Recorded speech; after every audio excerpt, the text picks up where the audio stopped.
Chers frères et sœurs en Christ, bienvenue à cette vidéo, une deuxième sur la troisième parole de la croix. Femme, voilà ton fils, voilà ta mère.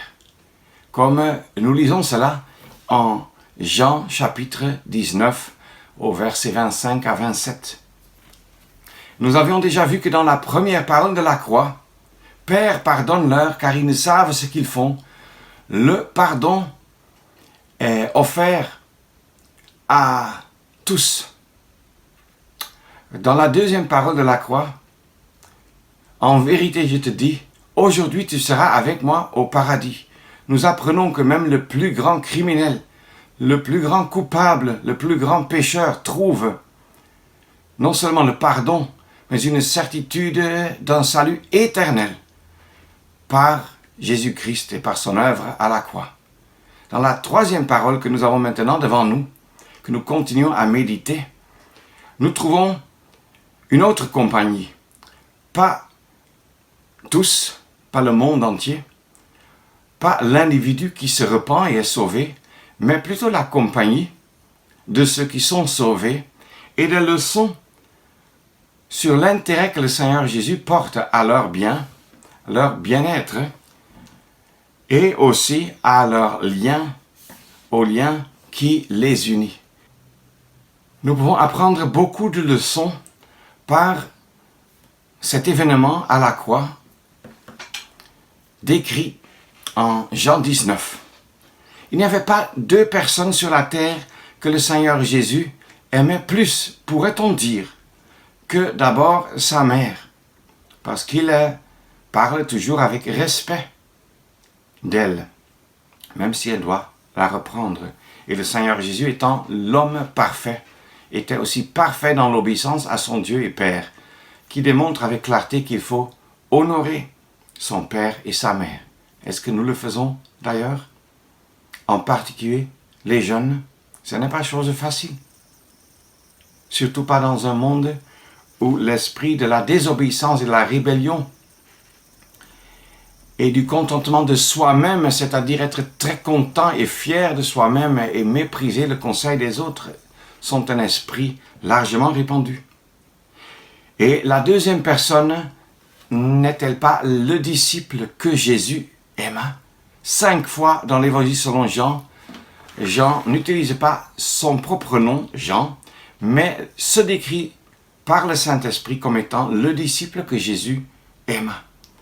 Pas que le Seigneur Jésus n'aimait pas les autres disciples, mais Jean met l'accent sur le fait qu'il est conscient de l'amour parfait, divin de son Sauveur et Seigneur à son égard, d'être l'objet de cet amour divin. Ces deux allaient sans aucun doute souffrir parce que lui allait leur manquer. Comme aussi nous tous, à nous tous, il nous manque dans notre temps, durant notre vie. Nous voudrions bien le voir tel qu'il est, mais nous ne sommes pas encore auprès de lui. Et comme 2 Corinthiens 5 nous le dit, tant que nous sommes encore dans ce corps, nous habitons encore dans ce corps, nous n'habitons pas avec ou auprès du Seigneur.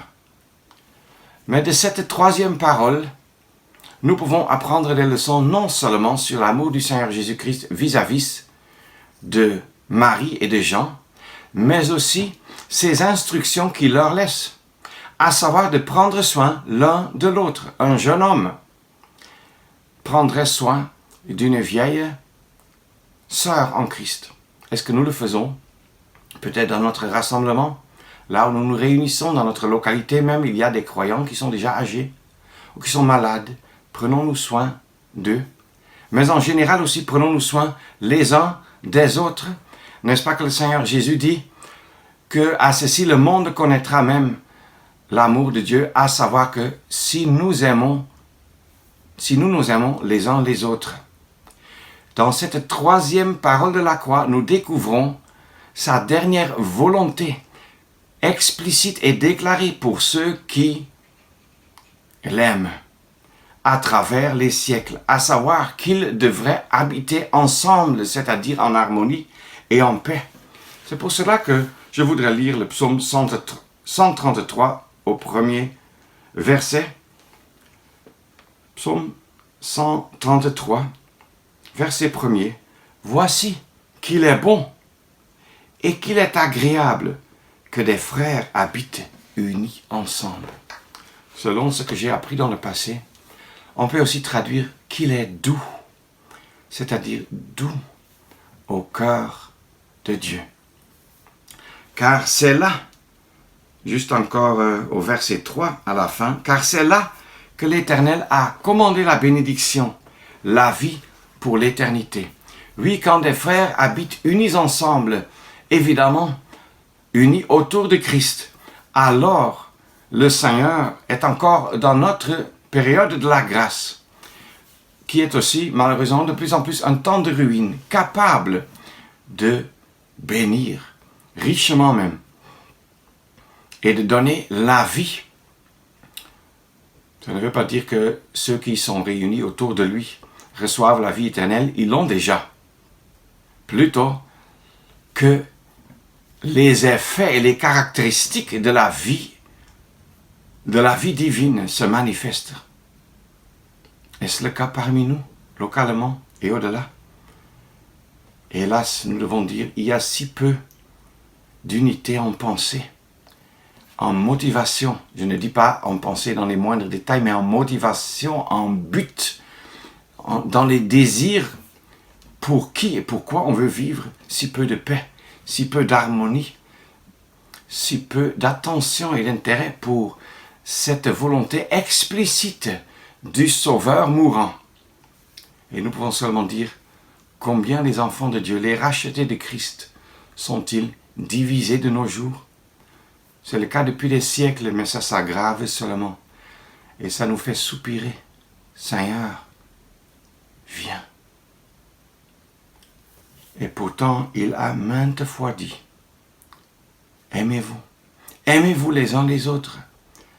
Aimez-vous les uns les autres ardemment.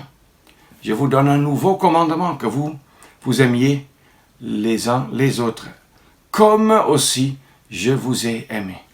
Est-ce que nous comprenons que ce n'est pas optionnel? Est-ce que je comprends cela? Mais que c'est un commandement aux disciples à l'époque, selon la parole, et certainement aussi à toi, à vous et à moi. Cette parole aussi indique un fruit. Je veux dire, cette troisième parole de la croix indique un fruit de la vie divine pour nous et en nous.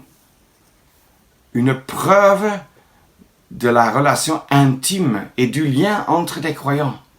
Par exemple, en Colossiens 1, nous lisons dans le verset 8 sur l'amour, votre amour dans l'esprit.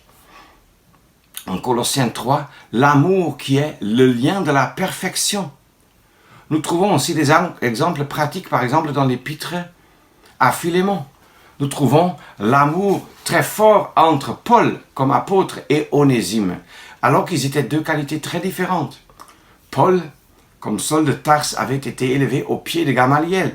C'était un haut placé, un intellectuel. Onésime était un esclave qui s'était en plus même rebellé et s'était enfui. Mais l'amour entre Paul et Onésime, qui s'est repenti, devrait être un exemple pour nous. Et aussi à l'époque, pour la nouvelle relation divine entre Philémon, le maître, et Onésime, l'esclave, mais qui était maintenant devenu un frère en Christ. Oui, dit l'apôtre Paul à Philémon, plus qu'un esclave ou serviteur, plutôt un frère bien-aimé. Nous pouvons être très différents dans le status quo, dans notre statut dans la société. Mais est-ce que nous pratiquons cet amour fraternel envers tous, envers les frères et sœurs qui nous sont très sympas et qui agissent aussi de façon sympathique vis-à-vis de nous, mais aussi envers des croyants qui sont beaucoup moins sympas, avec lesquels on a des difficultés à se comprendre, à s'entendre, ou souvent peut-être dans les entretiens, dans les échanges, et même dans les petits contacts, il y a déjà tout de suite des frictions. Est-ce que nous avons aussi cet amour envers les croyants de n'importe quel milieu. Je ne dis pas qu'on se lie à d'autres milieux, qu'on approuve les fausses pratiques ou même doctrines qui s'y trouvent, au contraire. Mais, est-ce que nous aimons tous les racheter? Peut-être le plus difficile, c'est s'il y a eu localement une division ou si quelques-uns se sont retirés et vont leur propre chemin, surtout si c'est après des événements malheureux. Alors parfois les émotions sont blessées, le cœur est blessé, mais là aussi, tant que l'autre ne vit pas dans le mal, nous devons être clairs et montrer l'amour localement et au-delà. Est-ce que nous sommes prêts à le faire? De toute façon, cette parole de la croix nous apprend une leçon importante. Le Seigneur offre le pardon à tous qui ont péché.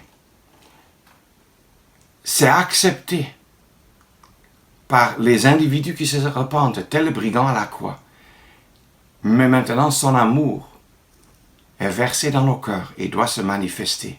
Il n'y a pas d'autre compagnie à laquelle il peut dire « aimez-vous les uns les autres ». Il ne le dit pas aux païens, il ne le dit pas aux musulmans, il ne le dit pas à des chrétiens professants seulement, mais à des véritables enfants de Dieu, à des rachetés. Maintenant qu'il n'y a plus d'autre compagnie, il se tourne vers l'œuvre pour laquelle il était venu sur la terre. L'œuvre qui était nécessaire pour amener des âmes des ténèbres à sa merveilleuse lumière, de la mort à la vie, de l'esclavage du diable à la liberté des enfants de Dieu, faisant d'eux qui étaient des enfants de colère, maintenant des enfants de Dieu. Mais pour cela, il fallait que lui-même entre dans les ténèbres, entre dans la mort, entre dans la colère, sous la colère du Dieu très saint. Ce n'est qu'ainsi que par l'œuvre accomplie durant les 3 heures de ténèbres sur la croix, que ce qu'il avait dit dans les 3 premières paroles pourrait se réaliser, pourrait trouver le fondement, la base absolument indispensable pour que désormais le pardon soit prêché dans le monde entier, pour que Christ soit prêché en rémission des péchés, pour que l'évangile soit annoncé partout, et pour que les individus l'acceptent, se repentent et soient sauvés, sachant maintenant qu'ils sont sauvés pour l'éternité, qui entreront avec lui dans la gloire. C'est la même base, à savoir son œuvre sur la croix, accomplie durant les 3 heures de ténèbres, lorsqu'il a subi les souffrances de la mort, et après quoi il est entré dans la mort. Cette même œuvre était nécessaire aussi pour non seulement faire de nous des enfants de Dieu, mais aussi nous lier les uns aux autres et pouvoir nous exhorter à nous aimer les uns les autres et à habiter ensemble unis, parce que c'est doux, bon, agréable devant Dieu. Et c'est une bénédiction pour nous-mêmes. Puissions-nous ainsi prendre soin les uns des autres, localement et au-delà. Et si on connaît un frère, une sœur, souffrant, mais qui ne vient pas dans les réunions, peut-être est à la maison depuis des années, ou va dans tel ou tel milieu, est-ce que nous sommes libres de cette exhortation de l'amour? Certainement pas. Occupons-nous de nos frères et sœurs en Christ. Peut-être la mesure dans laquelle nous pouvons nous réjouir ensemble dans les mêmes bénédictions et vérités de la parole peut être différente. Mais n'oublions pas que chaque croyant est un membre du corps de Christ. Prenons soin les uns des autres, mais en particulier de ceux que le Seigneur Jésus a placés tout près de nous, dans notre propre foyer, parmi les croyants avec lesquels nous nous réunissons et dans le cercle élargi. Que le Seigneur nous aide à manifester ainsi son amour. Il a manifesté son amour pour nous à la croix, est-ce que nous pouvons répondre à cet amour en manifestant l'amour divin dans nos relations mutuelles, tel que Jean et Marie l'ont fait? C'est la question qui se pose sur la base de cette troisième parole de la croix. Que chacun de nous puisse la répondre devant son Sauveur et Seigneur. Je vous souhaite aussi la riche bénédiction du Seigneur, sa joie, son bonheur pour cette journée de grâce.